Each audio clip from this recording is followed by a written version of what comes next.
5 రాష్ట్రాల అసెంబ్లీ ఎన్నికల ఫలితాల ఎఫెక్ట్ ఏపీ మీద, తెలుగు రాష్ట్రాల మీద ఎలా ఉంటుంది? బెంగాల్ లాంటి పెద్ద రాష్ట్రంలో ప్రతిష్టాత్మకం అనిపించే చోట బీజేపీ గెలిచింది అంటే బీజేపీతో భాగస్వామిగా ఉన్న టీడీపీ ఆటోమేటిక్ గా క్లెయిమ్ చేస్తుంది కదా. బెంగాల్లో గెలిచింది బీజేపీకి ఎదురులేదు, బీజేపీతో ఖర్చుకొని ఉన్నాం కాబట్టి మాకు కూడా ఎదురులేదు అని చెప్పడానికి టీడీపీ చంద్రబాబు నాయకత్వం ట్రై చేస్తారు కదా. ఆల్రెడీ చంద్రబాబు అయితే ఇదిగో ఇలా కంగ్రాచులేషన్స్ పోస్టులు పెడతా ఉన్నారు కదా హ్యాండిల్స్ లో. మరి నిజమేనా బెంగాల్ ఎన్నికల ఫలితం ఏపీ మీద ఉంటుందా? బెంగాల్లో బీజేపీ గెలిస్తే గనక టీడీపీకి అడ్వాంటేజ్ ఉండే అవకాశం ఉంటుందా? ఇది ఒక పాయింట్. ఒకవేళ కంపేర్ అంటూ చేస్తే గనక ఈ 5 రాష్ట్రాల ఎన్నికల ఫలితాన్ని ఏపీతో రిలవెన్స్ ఉన్న పోలికున్న రాష్ట్రం ఏది? పక్కనున్న తమిళనాడు కదా. మరీ ముఖ్యంగా తమిళనాడు ఓటింగ్ ప్యాటర్న్ ఎలా మారిందో, ఓటింగ్ సరళి ఏం చెబుతోందో చూస్తే గనక అధికారంలో ఉన్న కూటమి ప్రభుత్వం ఉలిక్కిపడే పరిస్థితి. అంటే పోలిక బెంగాల్లో బీజేపీ గెలుపుతో కాదు, తమిళనాడు ఓటేసిన తీరుతో ఉంది ఏపీకి పోలిక. ఏంటి ఆ పోలిక?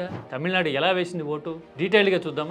ఇది రాజకీయ ఆర్గ్యుమెంట్ కాదు, వాస్తవాల్ని పోల్చి చూస్తే ఇనీషియల్ గా మనకు కనపడుతున్న ఇన్ఫర్మేషన్ ని డీకోడ్ చేస్తే ఏం అర్థమవుతుంది అనేది చెప్పడం ఇక్కడ ఉద్దేశం.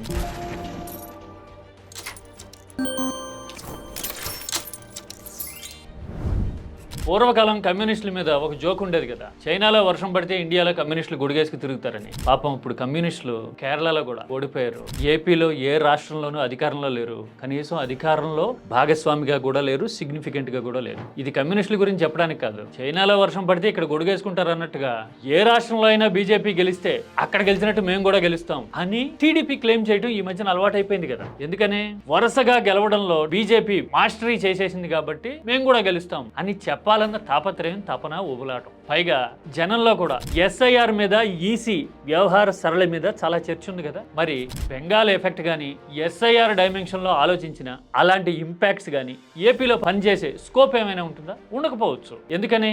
ముఖాముఖి పోర్లో బీజేపీ రిలవెంట్ గా ఉన్న చోట ఎస్ఐఆర్ అనేది ఇష్యూ అవుతా ఉంది. మీరు చూడండి, హర్యానా, మధ్యప్రదేశ్, మహారాష్ట్ర, ఇలా ప్రతి చోట బీజేపీ రిలవెంట్ గా ఉండి పవర్ లోకి రాబోయే చోట అట్లీస్ట్ బీజేపీ పవర్ లోకి వచ్చే ముందు ఎస్ఐఆర్ మీద ఇష్యూ జరిగింది. బెంగాల్లో కూడా అంతే. చూడండి, 90 లక్షల ఓట్లు ఏమో తీసేశారు, పీకల్లోతు విమర్శలు ఎదుర్కొంది ఎలక్షన్ కమిషన్. తీరా చూడబోతే ఎన్నికల్లో బీజేపీ గెలిచింది. చరిత్రలోనే తొలిసారిగా బెంగాల్ గడ్డ మీద బీజేపీ జెండా ఎగురుతా ఉంది. కమ్యూనిజం పుట్టిన చోట, కమ్యూనిస్టు విప్లవాలు మొలిచిన చోట కమలం విరబూసింది. కారణం ఏదైనా కానివ్వండి, అంటే బీజేపీకి అధికారం వచ్చే చోట మాత్రమే ఎస్ఐఆర్ ఇష్యూ అవుతా ఉంది. ఆ లెక్కను చూస్తే బీజేపీ గెలుపు స్ట్రాటజీ అయినా, ఎస్ఐఆర్ అయినా కానీ ఏపీ మీద ఇంపాక్ట్ చూపించకపోవచ్చు. కేవలం బీజేపీ గెలిచింది కాబట్టి, బీజేపీ ఒక పార్ట్నర్ గా ఉంది కాబట్టి కూటమి సంతోషపడడానికి ఆ లాజిక్ చెప్పొచ్చు, అంతే. వెరీ క్లియర్ కదా. మరి పోలికంటూ ఉంటే గనక పోల్చదగిన రాష్ట్రం ఏముంది ఈ 5 అసెంబ్లీ ఫలితాల్లో? మన పక్కనున్న తమిళనాడు. ఎందుకని? సినీ కథానాయకుడు విజయ్ పార్టీ పెట్టి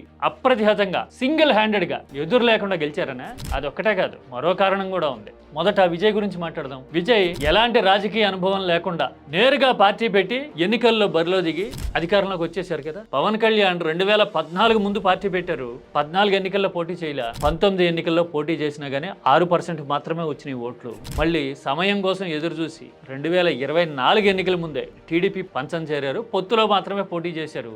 ఈ పొత్తులోనే ఉంటాము 15 ఏళ్ల పాటు, అసలు సింగిల్ గా పోటీ చేసే ప్రసక్తే లేదు అని చెప్తూ ఉన్నారు కదా. ఈ కూటమి ఒక 15 ఏళ్ళకి తక్కువ కాకుండా బలంగా ఉండాలి మనందరం. ఇలా చెప్తున్న టైంలో విజయ్ ఉన్నట్టుండి ధడేల్మని గెలవడం పవన్ కళ్యాణ్కి ఇమేజ్ పరంగాను, పొలిటికల్ గాను, ఆలోచన పరంగాను అన్ని రకాలుగా సవాలే. విజయ్ గెలిచాడు, పవన్ గెలవలేరా అని అడుగుతారు. పవన్ కళ్యాణ్ ఓన్లీ ఒక సామాజిక వర్గం కాపు ఓట్ల ఆధారంగానే రాజకీయం చేస్తూ ఆ ఓట్లని టీడీపీ వైపు మళ్లించడానికి మాత్రమే ఉన్నారా అని అడుగుతారు.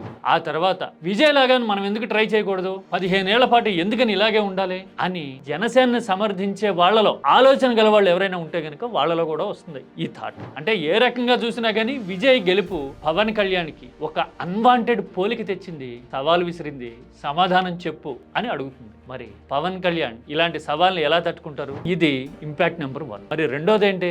ఓటింగ్ ప్యాటర్న్ అన్నా కదా, అదేంటి? తమిళనాడులో ఓటింగ్ జరిగిన సరళి చూస్తే గనక విజయ్ గెలుపుకి మూల కారణం ఏంటో అర్థమవుతుంది. తమిళనాడులో 20 నుంచి 49 ఏళ్ల మధ్య ఉన్నవాళ్ళు దాదాపు 3.5 కోట్ల మంది ఉన్నారు. వీళ్ళలో మెజారిటీ విజయ్ వైపు మొగ్గారు. 20 నుంచి 49 అంటే ఉద్యోగాలు చేసేవాళ్ళు, ఉడుకు రక్తం ఉన్నవాళ్ళు, అన్నిటికీ మించి ఆలోచన గలవాళ్ళు, హెడ్ ఆఫ్ ద ఫ్యామిలీ, కుటుంబాన్ని నిలబెట్టే వాళ్ళు అయి ఉంటారు. బ్రెడ్ విన్నర్ అంటాం కదా, అలాగా సంసారాన్ని పోషించేవాళ్ళు, సాకేవాళ్ళు, వాళ్ళందరూ విజయ్ వైపు మొగ్గు చూపారు. ఎందుకని? స్టాలిన్ కా వయసు అయిపోతుంది, అన్నా డిఎంకేక నాయకత్వం లేదు, బీజేపీ మోచేతి నీళ్లు తాగుతా బతుకుతా ఉంది. మనకి దీర్ఘకాలిక దృక్పథం ఉన్న, ఆలోచన గల, ఇండిపెండెంట్ గా అడిగేసే కెపాసిటీ ఉన్న నాయకుడు కావాలి కదా అని వీళ్ళు విజయ్ వైపు మొగ్గారు. 20 నుంచి 29 ఏళ్ల వాళ్ళు 1 కోటి మందికి పైగా ఉన్నారు. 30 నుంచి 39 ఏళ్ల వాళ్ళు కూడా అంతే ఎక్కువ మంది ఉన్నారు చూడండి, 1 కోటి మందికి పైగా.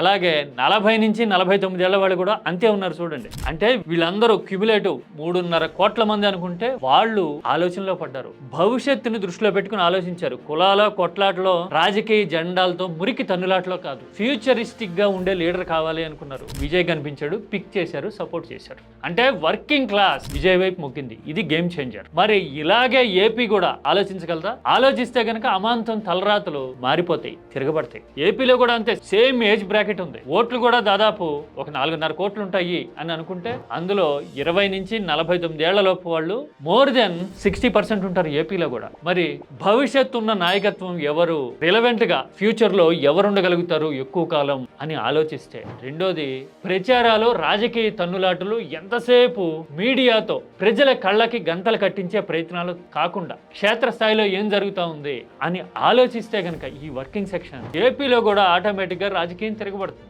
దాన్ని ఎవరూ ఆపలేరు కదా. అందుకోసమే ఇప్పుడు పోలికంటూ ఉంటే గనక బెంగాల్లో బీజేపీ గెలవడంతో లేదు ఏపీకి పోలిక. తమిళనాడులో ఓటింగ్ సరళి ఎలా జరిగింది, ఎలా మారింది అనే దాంతో ఉంది ఏపీకి పోలిక. ఈ లెక్కను చూస్తే ఏపీలో కూడా తమిళనాడులో వర్కింగ్ సెక్షన్స్ ఆలోచించినట్టుగా 20 నుంచి 49 ఏళ్ల ఏజ్ బ్రాకెట్ వాళ్ళు గనక కళ్ళు తెరిస్తే ఫలితం, రాజకీయం ఎలా మారొచ్చు ఏపీలో మాట్లాడుకుందామా? కామెంట్ సబ్జెక్ట్ ఓరియంటెడ్గా చేయండి, పార్లమెంటరీ లాంగ్వేజ్ మాత్రమే వాడండి.